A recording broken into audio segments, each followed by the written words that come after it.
Hi guys, welcome back to my channel. ఈ వీడియోలో 2022లో వచ్చిన మ్యాండ్రేక్ అనే హారర్ మూవీ స్టోరీని ఎక్స్ప్లెయిన్ చేస్తాను. ఈ మూవీ చాలా ఇంట్రెస్టింగ్ గా ఉంటుంది. ఈ మూవీని మీరు చూడాలి అనుకుంటే అక్కడెక్కడ వెతకాల్సిన పని లేదు, యూట్యూబ్లోనే దొరుకుతుంది. ఇక ఏమాత్రం ఆలస్యం చేయకుండా మూవీ స్టోరీలోకి వెళ్ళిపోదాం. ఈ మూవీ బిగినింగ్ లో వాండరింగ్ మ్యాన్ అనే క్రియేచర్ షాన్ అనే వ్యక్తి యొక్క గొంతుకి ఒక గొలుసు వేసి ఉంటుంది. అప్పుడు ఆ వ్యక్తి ఒక చెట్టు దగ్గర బురదలో దేన్నో వెతుకుతూ ఉంటాడు. యాక్చువల్లీ అతను తన ప్రాణాన్ని కాపాడుకోవడానికి నానా తంటాలు పడుతూ ఉంటాడు. అలా చాలాసేపటి తర్వాత అతనికి ఆ బురదలో ఏదో దొరుకుతుంది. అయితే దొరికిన ఆ వస్తువు యొక్క అరుపును విని తట్టుకోలేక షాన్ అక్కడికక్కడే చనిపోతాడు. దాని తర్వాత అతని బాడీని వాండరింగ్ మ్యాన్ లాక్కొని వెళ్తుంది. నెక్స్ట్ సీన్ లో క్యాథీ అనే అమ్మాయిని చూపిస్తారు. ఆవిడ ఒక సింగిల్ మదర్. ఐరిస్ లోని ఒక చిన్న టౌన్ లో ఉంటుంది. ఆమె ఒక ప్రొబేషన్ ఆఫీసర్. జైలు నుండి రిలీజ్ అవుతున్న ఖైదీల మీద ఫోకస్ పెట్టి వాళ్ళు ఎలా బ్రతుకుతున్నారో అనే దాని గురించి మానిటర్ చేయాలి. అదే ఈమె డ్యూటీ. అలా క్యాథీ ఎక్స్ ప్రిజనర్ అయిన పౌల్ అనే వ్యక్తి దగ్గరికి వెళ్తుంది. ఇక అతని దగ్గర మాట్లాడాలి అనుకుంటున్నప్పుడు అతని పక్కనే ఉన్న ఒక వ్యక్తి ఆమెపై అటాక్ చేస్తాడు. అందువల్ల క్యాథీ హ్యాండ్ కి డ్యామేజ్ అవుతుంది. అప్పుడు క్యాథీ పెప్పర్ స్ప్రేని అతని మీద స్ప్రే చేసి అక్కడి నుంచి వెళ్ళిపోతుంది. కొద్దిసేపటి తర్వాత క్యాథీ దగ్గరికి ఆమె ఎక్స్ హస్బెండ్ వస్తాడు. అతని పేరు జేసన్. యాక్చువల్లీ జేసన్ ఒక పోలీస్ ఆఫీసర్. అయితే జేసన్ క్యాథీ మీద అటాక్ చేసిన వ్యక్తిని అరెస్ట్ చేసుకుని తీసుకెళ్లిపోతాడు. క్యాథీకి లూక్ అనే ఒక కొడుకుంటాడు.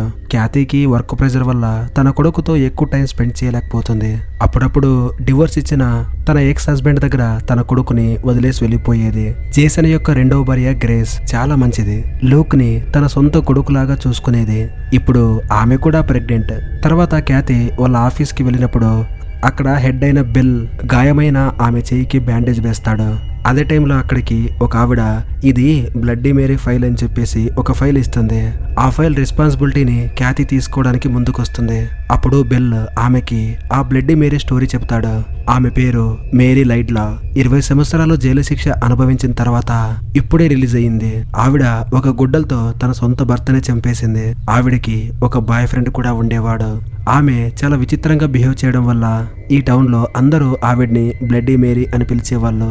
అంతేకాదు ఆమె కొన్ని రిచువల్స్ కూడా చేసింది. అందువల్లే ఆవిడంటే టౌన్ లో అందరికి భయం అని చెబుతాడు. ఆమె స్టోరీని విన్న తర్వాత క్యాథీ మేరీ రెస్పాన్సిబిలిటీ నాది అని చెప్పేసి ఆవిడ ఫైల్ తీసుకుని వాళ్ళ ఇంటికి వెళ్తుంది. అలా వెళ్తున్నప్పుడు దారిలో ఆమెకి సిబ్లింగ్స్ అంటే అక్క తమ్ముడు కనిపిస్తారు. యాక్చువల్లీ ఆ ఇద్దరు ఆ విచ్ ని అంటే ఆ బ్లడ్డీ మేరీని చూడ్డానికి అక్కడికి వచ్చి ఉంటారు. అప్పుడు క్యాథీ ఆ పిల్లలకి ఈ ప్లేస్ అంత సేఫ్ కాదు, మీరు ఇంటికి వెళ్ళిపోండి అని చెప్పి ఆ పిల్లల్ని పంపించేసి ఆ ఇంటికి వెళ్తుంది. అప్పుడు ఆ పిల్లల్ని అబ్జర్వ్ చేస్తున్న వాండరింగ్ మ్యాన్ కనిపిస్తాడు. ఇక క్యాథీ ఆ ఇంటికి వచ్చిన తర్వాత అక్కడ ఉన్న మేరీతో నేను మీ సూపర్వైజర్, నా పర్మిషన్ లేకుండా మీరు ఎక్కడికి వెళ్ళకూడదు, ఏ పని చెయ్యకూడదు అని చెప్పేసి ఆమె కాళ్ళకి ఒక లొకేషన్ ట్యాగ్ ని కడుతుంది. అప్పుడు మేరీ క్యాథీతో తన స్టోరీ గురించి చెబుతుంది. నాకు లైఫ్ సెంటెన్స్ విధించినప్పుడు నేను ప్రెగ్నెంట్. జైల్లోనే ఒక బిడ్డకి జన్మనిచ్చాను. తర్వాత ఆ బిడ్డని సోషల్ సర్వీస్ వాళ్ళకి అప్పగించాల్సి వచ్చింది. ఆ బాధ నాకు ఇప్పటికీ ఉంది అని క్యాథీతో చెబుతుంది. తర్వాత క్యాథీ జేసన్ ఇంట్లో ఉన్న తన కొడుకుని తీసుకుని ఇంటికి వెళ్ళిపోతుంది. ఇటువైపు ఆ సిబ్లింగ్స్ అడవిలో నడుచుకుంటూ మేరీ ఇంటికి వెళ్తూ ఉంటారు. అప్పుడు అక్కడికి వచ్చిన ఆ వాండరింగ్ మ్యాన్ వాళ్ళని కిడ్నాప్ చేస్తాడు. ఇంట్లో ఉన్న క్యాథీ మేరీ గురించి రీసెర్చ్ చేస్తుంది. అప్పుడు ఆమెకి కొన్ని విషయాలు తెలుస్తాయి. మేరీ డెవిల్ ని ఆరాధించేది, అలాగే కొన్ని డిమానిక్ రిచువల్స్ ని ప్రాక్టీస్ కూడా చేసింది. పిల్లల్ని ఎలా బలి ఇవ్వాలి అనే దాని గురించి తెలుసుకున్న మేరీ దాంతో పాటు వాండరింగ్ మ్యాన్ గురించి కూడా తెలుసుకుంది అని రీసెర్చ్ ద్వారా క్యాథీకి తెలుస్తుంది. ఇటువైపు జేసన్ కి టౌన్ లో ఉండే 2 పిల్లలు మిస్ అయ్యారు అని ఇన్ఫర్మేషన్ వస్తుంది. ఇందుకు కారణం మేరీ ఏమో అనే అనుమానం కూడా జేసన్ కి వస్తుంది. ఆ డౌట్ తోనే డైరెక్ట్ గా ఆమె ఇంటికి వెళ్ళిపోతాడు. అక్కడ వాళ్ళ ఇల్లు మొత్తం చెక్ చేస్తాడు. అక్కడ విచిత్రమైన రిచువల్స్ కి సంబంధించిన కొన్ని డెకరేషన్స్ కనిపిస్తాయి. వాటిని చూసిన తర్వాత ఈవిడ బ్లాక్ మ్యాజిక్స్ ని కూడా ప్రాక్టీస్ చేస్తుంది అని జేసన్ కి తెలుస్తుంది. అయితే జేసన్కి ఆ మిస్ అయిపోయిన పిల్లలు ఎక్కడ ఉన్నారు అనేది మాత్రం తెలియదు. దాని గురించి ఒక చిన్న క్లూ కూడా అతను పట్టుకోలేకపోయాడు. మరుసటి రోజు ఒక పెద్ద టీం ఆ పిల్లల్ని వెతుకుతూ ఉంటారు. ఆ టీంలో క్యాథీ కూడా ఉంటుంది. ఎంత వెతికినా కూడా ఆ పిల్లలు మాత్రం వాళ్ళకి దొరకరు. అయితే వాళ్ళకి ఒక డెడ్ బాడీ కనిపిస్తుంది. ఆ డెడ్ బాడీ మనం మూవీ స్టార్టింగ్ లో చూసిన షాన్ అనే వ్యక్తిది. ఆ డెడ్ బాడీ దగ్గర జేసన్ కి ఇంతకు ముందు మేరీ ఇంట్లో చూసిన కొన్ని వుడెన్ మెటీరియల్స్ దొరుకుతాయి. ఈ చావుకు కారణం మేరీయే అని జేసన్ చెబుతాడు. అయితే క్యాతి అది నమ్మదు. ఆవిడ జైలు నుండి రిలీజ్ అయిన తర్వాత చాలా చేంజ్ అయిపోయింది అని చెబుతుంది. నెక్స్ట్ సీన్ లో మేరీ తన కొడుకైన థామస్ అనే వ్యక్తి దగ్గర ఉంటుంది. అంటే మేరీ ఇంతకు ముందు క్యాతీకి తన కొడుకుని సోషల్ సర్వీస్ వాళ్ళకి అప్పగించాను అని చెప్పడం అబద్ధం. అలాగే అక్కడ మనకి ఆ సిబ్లింగ్స్ కూడా కనిపిస్తారు. వాళ్ళ ముందే మేరీ ఒక బ్లాక్ మ్యాజిక్ రిచువల్ కి ప్రిపేర్ అవుతూ ఉంటుంది. తర్వాత ఆ పిల్లల్ని చంపి ఆ పిల్లల యొక్క బ్లడ్ ని కలెక్ట్ చేస్తుంది. ఆ మరుసటి రోజు ఆ సర్చ్ టీమ్ కి పిల్లల డెడ్ బాడీస్ కనిపిస్తాయి. అయితే వాళ్ళ దగ్గర కూడా ఆ వుడెన్ ఐటమ్స్ ఉండడం వల్ల ఆ చనిపోయిన పిల్లల యొక్క ఫ్యామిలీస్ వీళ్ళని చంపింది ఖచ్చితంగా బ్లడీ మేరీ అని ఫిక్స్ అయిపోతారు. అయితే వాళ్ళు బ్లడీ మేరీని చంపడానికి వాళ్ళ ఇంటికి వెళ్తారు. ఈ విషయం తెలిసిన క్యాతి వెంటనే జేసన్ కి కాల్ చేస్తుంది. అలా వాళ్ళందరూ మేరీ ఇంటిని రీచ్ అవుతూ ఉన్నప్పుడు వాళ్ళకంటే ముందే అక్కడ జేసన్ ఉంటాడు. జేసన్ వాళ్ళందరినీ అక్కడి నుంచి పంపించేస్తాడు. తర్వాత క్యాతితో నాకు కూడా ఆ పిల్లల చావుకు కారణం మేరీనే అనిపిస్తుంది అంటాడు. అయితే క్యాతి మాత్రం ఆవిడ పూర్తిగా చేంజ్ అయిపోయింది అని చెబుతుంది. తర్వాత క్యాతి ఆ ఇంట్లోకి వెళ్ళి మేరీ దగ్గర మీరు ఇక్కడి నుంచి వేరే దగ్గరికి వెళ్ళిపోవడమే కరెక్ట్ అని చెబుతుంది. అయితే అందుకు మేరీ ఒప్పుకోదు. అదే టైంలో క్యాతికి అక్కడ ఒక బకెట్ కనిపిస్తుంది. అందులో ఉన్న బ్లడ్ ని చూసి క్యాతి చాలా టెన్షన్ అయిపోతుంది. అదే టైంలోనే ఆమె వెనకాల వాండరింగ్ మ్యాన్ నించొని ఉంటాడు. నెక్స్ట్ సీన్ లో క్యాతి స్పృహ తప్పి పడిపోయి ఉంటుంది. ఆమె చేతులు కాళ్ళని కట్టిపడేసి ఉంటారు. అక్కడే ఉన్న థామస్ ఆమె గొంతుకి ఒక బెల్ట్ వేసి బురద ఉన్న ప్లేస్ కి తీసుకెళ్తాడు. మనం మూవీ స్టార్టింగ్ లో చూసాం కదా, ఆ ప్లేస్ దగ్గరికి ఇప్పుడు క్యాతిని కూడా తీసుకెళ్లారు. అప్పుడు అక్కడికి వచ్చిన మేరీ ఆమెతో ఇలా చెబుతుంది, క్యాతి ఇప్పుడు నువ్వు ఇక్కడ ఉన్న మ్యాండ్రేక్ ని వెతకాలి. అది మేలుకునే లోపే నువ్వు దాన్ని వెతికి పట్టుకోవాలి. ఒకవేళ దానికి మెలకు వస్తే దాని భయంకరమైన అరుపులు విని నువ్వు వెంటనే చనిపోతావు. జాగ్రత్త అని చెప్పి అక్కడి నుంచి వెళ్ళిపోతుంది. అప్పుడు క్యాతి వేరే దారి లేక మ్యాండ్రేక్ రూట్ ని వెతుకుతుంది.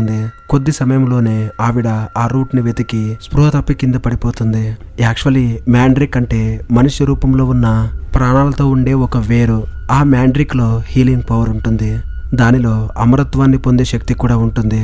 తర్వాత మేరీ ఆ మ్యాండ్రిక్ రూట్ కి చనిపోయిన పిల్లల యొక్క బ్లడ్ ని పోసి ఒక రిచువల్ చేసి దాని ద్వారా ఒక రకమైన జ్యూస్ ని తయారు చేస్తుంది. ఆ మ్యాండ్రిక్ జ్యూస్ కోసమే మేరీ అండ్ థామస్ జనాల్ని కిడ్నాప్ చేసి వాళ్ళని చంపేసేవాళ్ళు. అలాగే పిల్లల్ని కూడా దానికి బలి ఇచ్చేవాళ్ళు.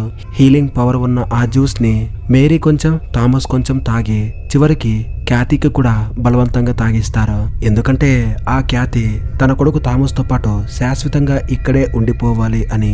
నిజానికి థామస్ కి ఒక వ్యాధి ఉంటుంది. ఆ వ్యాధిని క్యూర్ చేయడానికి మేరీ ఈ రిచువల్స్ చేస్తూ ఉంటుంది. రాత్రంతా మేరీకి ఆ వ్యాండరింగ్ మ్యాన్ యొక్క డ్రీమ్సే వస్తూ ఉంటాయి. అదే భయంతో క్యాతి మెలుకున్నప్పుడు తెల్లారిపోయి ఉంటుంది. అప్పుడు ఆమె తన బాడీలో కొన్ని చేంజెస్ ని గమనిస్తుంది. అవేంటంటే ఇంతకుముందు తనకు అయిన గాయాలు ఆ జ్యూస్ తాగిన తర్వాత క్యూర్ అయిపోయి ఉంటాయి. అప్పుడు క్యాతి అక్కడి నుంచి తప్పించుకోవడానికి ప్రయత్నిస్తుంది. ఆమెను పట్టుకోవడానికి మేరీ అండ్ థామస్ ఇద్దరు ప్రయత్నిస్తారు. అదే టైంలోనే మ్యాండ్రిక్ జ్యూస్ ఉన్న ఒక బాటిల్ కింద పడి పగిలిపోతుంది. దాన్ని చూసిన థామస్ భయంకరంగా అరుస్తాడు. అప్పుడు వాళ్ళు మేరీని ఒక చోట లాక్ చేస్తారు. ఇటువైపు చనిపోయిన షాన్ కేసుని ఇన్వెస్టిగేషన్ చేస్తున్న జేసన్ అతను ఉండే రూమ్ కి వెళ్తాడు. అయితే ఆ రూమ్ కి ఎదురుగా ఉండే ఇంకో రూమ్ లో డిమోనిక్ వుడ్ సింబల్ ఉండడం గమనించి ఇది ఎవరి రూమ్ అని ఎంక్వైరీ చేస్తాడు. అప్పుడు అతనికి తెలిసేదేంటంటే ఆ రూమ్ మేరీ కొడుకైన థామస్ ది అని. అప్పుడు ఆ రూమ్ డోర్ ని ఓపెన్ చేశాక అందులోనే విచ్ క్రాఫ్ట్స్, డిమానిక్ సింబల్స్, అలాగే పిల్లల్ని బలి ఇచ్చే సింబల్స్, వీటన్నిటితో ఆ రూమ్ నిండిపోయి ఉంటుంది. వాటన్నిటిని చూసిన తర్వాత ఊర్లో పిల్లలు మిస్ అవ్వడానికి చనిపోవడానికి కారణం మేరీ అండ్ థామస్ అని తెలిసిపోతుంది. ఆ సాక్ష్యం దొరికిన వెంటనే జేసన్ మేరీ ఇంటికి వెళ్ళిపోతాడు. ఇటువైపు వాండరింగ్ మ్యాన్ క్యాతి కొడుకైన లూక్ ని కిడ్నాప్ చేసి మేరీతో పాటే తీసుకెళ్తుంది. నిజానికి మ్యాండ్రిక్ రిచువల్ చేయడానికి ఖచ్చితంగా పిల్లల చావు అవసరం. మేరీ ఆ పిల్లల్ని వ్యాండరింగ్ మ్యాన్ ద్వారా కిడ్నాప్ చేయిస్తూ ఉంటుంది. ఇటువైపు క్యాతి తన చేతికి బిగించిన తాడును విప్పుకుని ఫ్రీ అవుతుంది. తర్వాత ఆ ఇంట్లో నుండి తప్పించుకుని బయటికి వస్తుంది. అదే టైంలో అక్కడికి జేసన్ గన్తో వస్తాడు. అదే టైంలో వెనక నుండి వచ్చిన బెల్ అతనిపై అటాక్ చేస్తాడు. ఇంతకు ముందు బెల్ క్యాతితో మేరీకి ఒక బాయ్ ఫ్రెండ్ ఉన్నాడు అని చెప్పాడు కదా, ఆ బాయ్ ఫ్రెండ్ వీడే. ఈ బెల్ కూడా ఆవిడ చేసే రిచువల్స్ లో ఒక భాగమే. అప్పుడు మేరీ ఇకపై నీ అవసరం నాకు లేదు అని చెప్పి అతన్ని కూడా చంపేస్తుంది. ఆవిడ చేసిన హత్యలను చూసి బెదిరిపోయిన ఖ్యాతి అక్కడ నుండి పరిగెత్తుకుంటూ అడవిలోకి వచ్చేస్తుంది. అప్పుడు తన కొడుకు లూక్ ని అడవిలో నుండి తీసుకెళ్తున్న వాండరింగ్ మ్యాన్ కనిపిస్తాడు. అతన్ని చూసి ఖ్యాతి చాలా టెన్షన్ అవుతుంది. అప్పుడు ఖ్యాతి అక్కడే ఉన్న ఒక చెట్టు కొమ్మను తీసుకుని వాండరింగ్ మ్యాన్ పై అటాక్ చేస్తుంది. అప్పుడే ఆమెకి ఇంకో నిజం తెలుస్తుంది. వాండరింగ్ మ్యాన్ వేషం వేసుకుని పిల్లల్ని కిడ్నాప్ చేస్తున్న వ్యక్తి థామస్. అలా ఖ్యాతి తన కొడుకుని కాపాడుకుంటుంది. తర్వాత ఊరి జనాలకి ఈ విషయం తెలిసి థామస్ ని పట్టుకుని అదే అడవిలో ఉరితీసి చంపేస్తారు. ఇక మేరీని కూడా చంపడానికి వాళ్ళంతా ఆవిడ ఇంటికి వెళ్తారు. అయితే మేరీ ఇంతకు ముందే తప్పించుకుని వెళ్ళిపోయి ఉంటుంది. ఆ ఇంట్లో జేసన్ అండ్ బిల్లీ యొక్క శవాలు ఉంటాయి. ఇక నెక్స్ట్ సీన్ లో ఖ్యాతి తన కొడుకుతో పాటు జేసన్ ఇంట్లో ఉంటుంది. జేసన్ రెండవ భార్యకి ఒక బాబు పుట్టుంటాడు. మేరీ అక్కడి నుంచి వెళ్లిపోయిన తర్వాత ఆ ఊర్లో ఎటువంటి ఇబ్బందులు లేవు, చిన్న పిల్లల కిడ్నాప్లు కూడా లేవు. ఇక ఇంతటితో మేరీ గొడవ వదిలిపోయింది అనుకుంటూ ఉండగానే ఒక చోట మేరీ నేకుడుగా రిచువల్ చేస్తూ కనిపిస్తుంది. మేరీ ఏదో చెడ్డ పని చేస్తుంది అనే ఫీల్ ఖ్యాతికి కలుగుతుంది. ఇంతటితో ఈ మూవీ స్టోరీ ఎండ్ అయిపోతుంది. నాకు తెలిసి ఈ మూవీకి పార్ట్ 2 కూడా ఉండవచ్చు. సో మూవీ స్టోరీ ఎలా అనిపించింది? ఈ మూవీ స్టోరీ గనక మీకు నచ్చితే ఈ వీడియోని లైక్ చేసి మీ ఫ్రెండ్స్కి కూడా షేర్ చేయండి.